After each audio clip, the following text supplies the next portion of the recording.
Another losing day.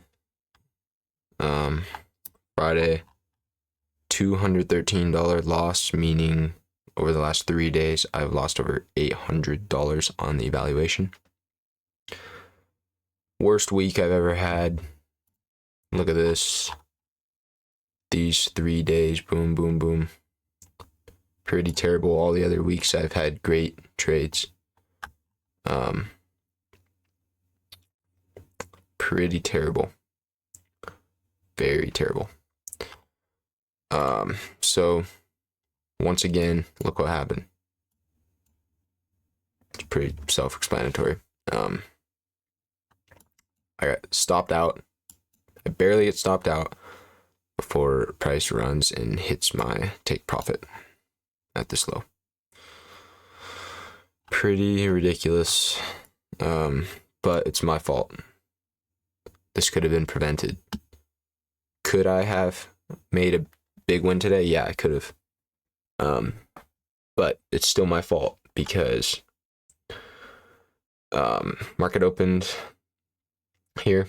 We get manipulation to the upside. We sweep buy side liquidity, sweep this high. Oh no, we sweep these highs. And then I entered I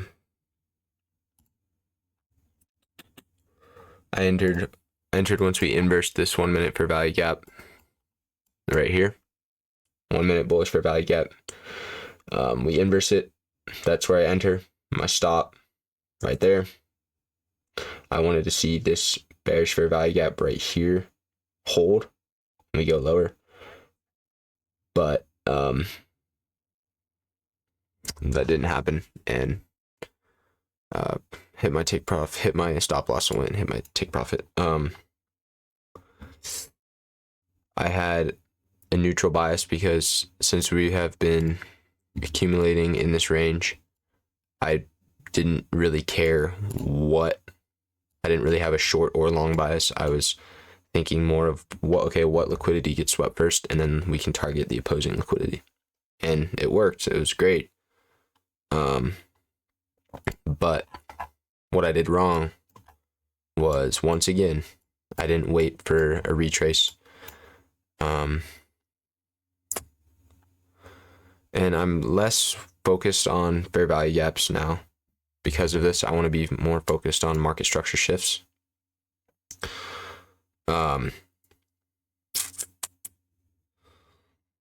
clear market structure shift was this low being taken out and then a lower high. But if I would have waited for a 5 minute retrace, that is my criteria. One of the things I learned, then this wouldn't have happened because we would have waited for this 5 minute candle to close, which would have been at this point up here.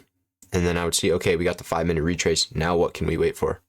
And then I would have waited for a fair value gap. I would have waited for this fair value gap right here. And that's where I would have entered. My stop would have been at this high. And price never would have went anywhere near it again. And I should have traded with 2 micros instead of 3. But yeah, after a market structure shift, if I had seen, or another thing I could have done was I could have waited for this fair value gap down here, because this fair value gap underneath the price created our market structure shift. If you see here, it swept this internal low and it closed below that, and we had a lower high up here being our market structure shift. Could have entered at that fair value gap and then could have just targeted that low, and then this fair value gap holds here, holds, and we dump lower. So that would have been a better entry.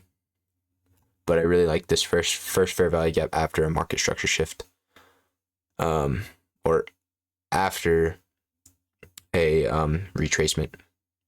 So I want to change my entry model, because my bias is fine. Like, every day I've been having a correct bias for the most part on where I want to see price go. It's just my stop loss placement and my entry model has been bad, and so I've been taking losses.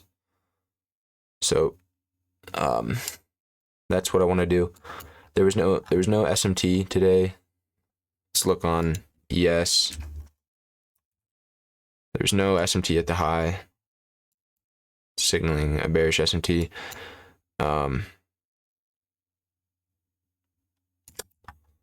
As you can see, ES also did not take this high, but we had that fair value gap out of there as well, and we went towards these lows right there, and then we were just consolidating in the range until Monday, pretty much. So really frustrating, but it is just what happens, and that's part of the trading journey, is correcting small things over time, and over time they add up. Like, who knows how long it's going to take me to pass an account? Who knows? But I know what I'm looking for, and I understand price. I just need to tweak things. So I'm going to do some back testing and entry model adjustments. But yeah, that's that.